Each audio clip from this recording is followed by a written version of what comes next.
नमस्कार विद्यार्थी मित्रांनो. तर राज्यसेवेचा रिझल्ट काल लागला असेल. ओके. आणि ज्यांनी पण actually sociology optional actually opt केलेला आहे त्यांच्यासाठी हा छोटासा व्हिडिओ बनवण्यात आलेला आहे. ओके. आता पुष्कळ असे स्टुडंट आहेत की म्हणजे ऍक्च्युली त्यांनी काय केलं होतं की मागच्या वर्षी किंवा त्याच्या मागच्या वर्षी पण सोशियोलॉजीचं प्रिपरेशन केलं होतं. ओके. आणि असे पण स्टुडंट आता मला दिसून येत आहेत की ज्यांनी काहीच प्रिपरेशन केलेलं नाही आहे. तर अशा सर्व लोकांसाठी ऍक्च्युली हा व्हिडिओ आहे. ओके. माझं काय म्हणणं आहे ऍक्च्युली की जर तुम्हाला ऍक्च्युली कशाची रिक्वायर्ड, आता बघा की आता आपण काय करायला पाहिजे. भलेही स्टुडंट जुना असेल, नवीन असेल, किंवा ज्यांना कोणाला पण ऍक्च्युली वेगवेगळे रिक्वायरमेंट असेल, त्या सगळ्यांसाठी आपण काही ना काही घेऊन आलेलो आहोत. एक्झाम झाली तर सगळ्यात पहिले स्टुडंट काय करतात की त्याची रिव्हिजन साठी प्रयत्न करतात, बरोबर आहे. तर त्याच्यासाठी आपल्या इकडे काय आहे, एक क्रॅश कोर्स आहे. ओके. आणि हा जो क्रॅश कोर्स आहे ऑलरेडी ऍक्च्युली लॉन्च झालेला आहे 8 जूनला, आणि त्याचे 5 सेशन हे कालपर्यंत झालेले आहे. म्हणजे सोशोलॉजिकल थिंकर पर्यंत आपण आलेलो आहोत. तर त्याच्याबद्दलची इन्फॉर्मेशन सगळी ऍक्च्युली कुठे देण्यात आलेली आहे, यस, आपल्या ऍक्च्युली युट्यूब चॅनलवरच देण्यात आलेली आहे. पण एक क्रॅश कोर्स आहे, ऑलरेडी लॉन्च झालेला आहे. ओके. आणि त्याला रिबूट करण्याचा पण प्लॅन आहे, जसं तुमची रिक्वायरमेंट असेल त्याच्यानुसार करू. त्याच्यानुसार आणखीन काय आपल्याकडे दुसरी गोष्ट म्हणजे एक गोष्ट अवेलेबल आहे, ती आहे टेस्ट सिरीज. आणि टेस्ट सिरीजचा पण ऍक्च्युली 21 जूनला एक पेपर झालेला आहे. ओके. यस, जशी जशी रिक्वायरमेंट असेल तसं तसं ऍक्च्युली अवेलेबिलिटी करून दिली जाईल सगळ्या कंटेंटची. त्याच्यानंतर जर तुम्हाला नोट्स पाहिजे असतील, फक्त होऊ शकते की तुम्ही क्लास केला असेल, नसेल केला, पण फक्त नोट्स पाहिजे, तर येऊन तुम्ही ऍक्च्युली स्टेप अप अकॅडमीला भेट देऊ शकता, मला भेट देऊ शकता. किंवा तुम्हाला पाहिजे असेल ऍक्च्युली की बॅच, बाबा आम्हाला कंटेंट कसा आहे सोशियोलॉजीचा याच्याबद्दल माहिती पाहिजे असेल, किंवा ती बॅच पाहिजे असेल, रेकॉर्डिंग बॅच अवेलेबल आहे, तर त्याच्यासाठी पण तुम्ही काय करू शकता ऍक्च्युली, यस, आपल्या इकडे येऊन भेटू शकता. ओके. तर जेही काही रिक्वायरमेंट असेल त्याच्यानुसार सगळ्या गोष्टी तुम्हाला उपलब्ध करून दिल्या जातील ऍक्च्युली. आता एक लक्षात घ्या की सोशियोलॉजी ऑप्शनल तुम्ही घेतलाच असेल. ओके. आता तुम्हाला कोणतरी सांगितलं किंवा काय कशा गोष्टी आहेत, त्याच्यानुसार काही गोष्टी लक्षात ठेवायच्या आहेत. आता आपण काय करणार आहोत की तुम्ही कुठल्याही प्रकारे जरी जॉईन झाले, ओके, तरी या 4 महिन्यात कशावर फोकस असला पाहिजे याच्यावर लक्ष ठेवा तुम्ही. ओके. एक तर तुमचा स्वतःचा प्लॅन असला पाहिजे की या 3-3.5 महिन्यामध्ये, तसे तर 4 महिने दिले होते ऍक्च्युली एमपीएससीने, पण ऑलरेडी 23 दिवस आता गेलेले आहेत. ओके. तर याच्यामध्ये एक 3.5 महिन्याचा चांगला प्लॅन तुमच्याकडे असला पाहिजे, आणि त्याच्यामध्ये रिव्हिजन किंवा कंटेंट इनरिचमेंट कसं झालं पाहिजे हे तुम्हाला समजलं पाहिजे आता. ओके. किंवा तसा प्लॅन बनवला जाईल ऍक्च्युली. त्याच्यानंतर पीवायक्यूचं अनालिसिस करा. काय करा ऍक्च्युली, पीवायक्यूचं अनालिसिस तुम्ही केलं पाहिजे. कशा प्रकारचे प्रश्न राज्यसेवा किंवा युपीएससी विचारताय, पहिले तर युपीएससी, आणि त्याच्यानुसार एक आकलन करायचं आहे आपल्याला की युपीएससी ची जर ही स्टाईल असेल तर एमपीएससी 2026 मध्ये कुठल्या प्रकारचे प्रश्न विचारू शकतं, हे आपल्याला एक अंदाज बांधायचा आहे. कारण सोशियोलॉजी मध्ये मोठ्या प्रमाणावर प्रिडिक्शन जे आहे ते तुम्हाला दिसून येऊ शकतं. रिपिटेशन असतं क्वेश्चनचं, त्याचे डेली व्हिडिओ आता तुम्हाला पाहायला मिळतील. आज पण आपल्याला आणखीन एक व्हिडिओ पाहायला मिळणार आहे. काय म्हणताय मी तुम्हाला, सोशियोलॉजी मध्ये प्रिडिक्शन जास्त आहे.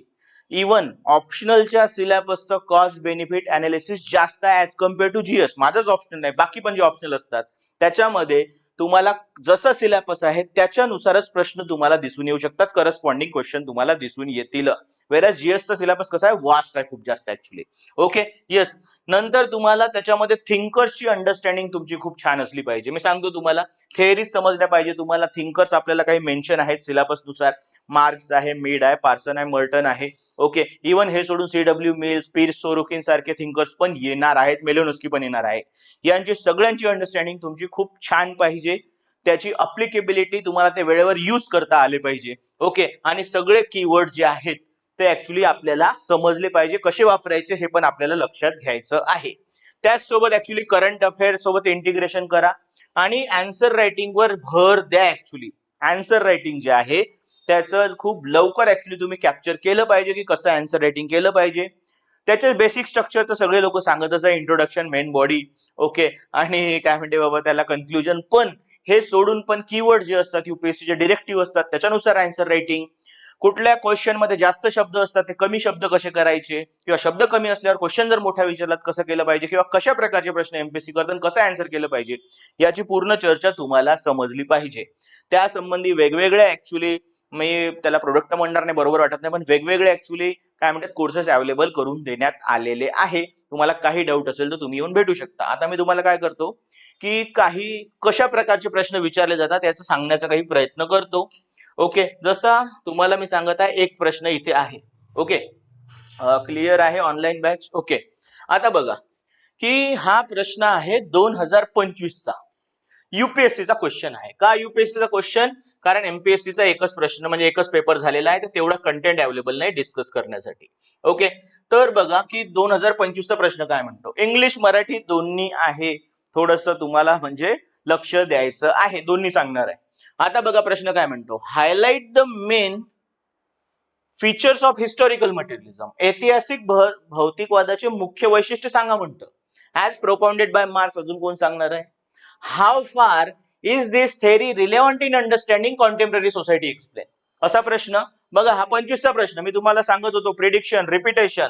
ओके, बघा 23चा प्रश्न काय म्हणतो actually. What is historical materialism. आता गरज नव्हती पण विचारलं. Examine its relevance in understanding contemporary societies. Okay, काय म्हणता हे की ऐतिहासिक भौतिकवाद म्हणजे काय आणि समकालीन समाज समजून घेण्यासाठी ऐतिहासिक भौतिकवादाचे महत्व सांगा. म्हणजे दोन्ही प्रश्न बरोबर सारखेच आहे की नाही? सारखेच आहे. ओके, पण जेव्हा आपण, मी तुम्हाला सांगतो की जेव्हा आपण अभ्यास करतो ना, आपण हिस्टॉरिकल मटेरियलिझम काय हे समजून घेतो फक्त. ओके, पण त्याचं कॉन्टेम्पररी रिलेव्हन्स आपण समजून घेतो का? नाही समजून घेत. किंवा आपण त्याच्यावर रायटिंग करतो का, चर्चा करतो का, किंवा आपल्याला कोणी सांगितलं होतं का, नव्हतं सांगितलं ऍक्च्युली. त्यामुळे आन्सर रायटिंग किंवा क्रॅश कोर्सेस मध्ये काय होतात की इनरिचमेंट होते. या इनरिचमेंटसाठी तुम्हाला यायचं आहे, लिहिण्यासाठी तुम्हाला यायचं आहे, तुम्हाला स्कोर वाढवण्यासाठी यायचं आहे, तुम्हाला पोस्ट वाढवण्यासाठी ऍक्च्युली यावं लागत असतं. मग काय केलं आपण, याला दोन्ही प्रश्न आपण ऍक्च्युली एक काय म्हणते लक्ष एक साथच काय करू शकतो, चर्चा करू शकतो. पण लक्षात घ्या प्रश्न इथे एक्झामाइन आहे. ओके, यस, म्हणजे काय करायचं आहे, परीक्षण करायचं आहे. आणि इथे काय आहे, how far is theories relevant in understanding contemporary, म्हणजे कितपत समाज समजून घेऊ शकतो असं विचारण्यात आलेलं आहे. पण बघा की प्रश्न कसा आहे, आपण कंटेंट काय शिकलो यातली गॅप भरून काढण्यासाठी आपल्याला काही गोष्टी कराव्या लागतात, ते आपण करणार आहोत. मग काय केलं, मी तुम्हाला ऐतिहासिक भौतिकवादाची एक तुम्हाला पहिली गोष्ट इंट्रोडक्शन दिलं. सामाजिक, सांस्कृतिक आणि राजकीय घटनांचे भौतिकवादी विश्लेषण. ओके, म्हणजे ऐतिहासिक भौतिकवाद होय. यानुसार ऐतिहासिक, सामाजिक आणि संस्था आणि संबंधित मूल्ये हे सर्व उत्पादन प्रक्रियेच्या पद्धतीद्वारे निर्धारित केले जातात. आणि एक रेफरन्स दिला, contribution to the critique of political economy. ठीक आहे, काही लिहित नाही बसलो की मार्क्सने हे सांगितलं ते सांगितलं, या पुस्तकात सांगितलं, कंसात लिहिलं, विषय संपला. मुख्य वैशिष्ट्य, भौतिक परिस्थिती ही प्राथमिक प्रेरणा असते, माहित आहे सगळ्यांना. इकॉनॉमिक बेस आणि सुपरस्ट्रक्चर थेअरी. आणि मार्क्सचं प्रायमरी इम्पॉर्टन्स म्हणजे प्रायमरी इम्पॉर्टन्स तो कशाला देतो ऍक्च्युली, इकॉनॉमिक बेसला देतो. हा एक पॉइंट येईल. ओके, बेस अँड सुपरस्ट्रक्चर हा एक पॉइंट येईल तुमचा. पॉइंट सांगत आहे तुम्हाला, सगळं कॉन्सेप्ट साठी तुम्हाला येऊन भेटावं लागेल किंवा आपण करू नेक्स्ट क्वेश्चन मध्ये पण. नंतर वर्ग संघर्ष असतो आणि तोच ड्रायव्हर असतो सोशल चेंजचा. ठीक आहे, हे लक्षात घ्या. डायलेक्टिक चेंज असतो. अशा प्रकारे इथे आपण काय केलेलं आहे, फक्त फीचर्स सांगितलेले आहे, कारण त्यांनी फीचर विचारले होते. त्यांनी फीचर विचारले तर फीचर दिले, पण त्यांनी आणखीन काय दुसऱ्या प्रश्नात म्हटलं होतं, व्हॉट इज हिस्टॉरिकल मटेरियलिझम.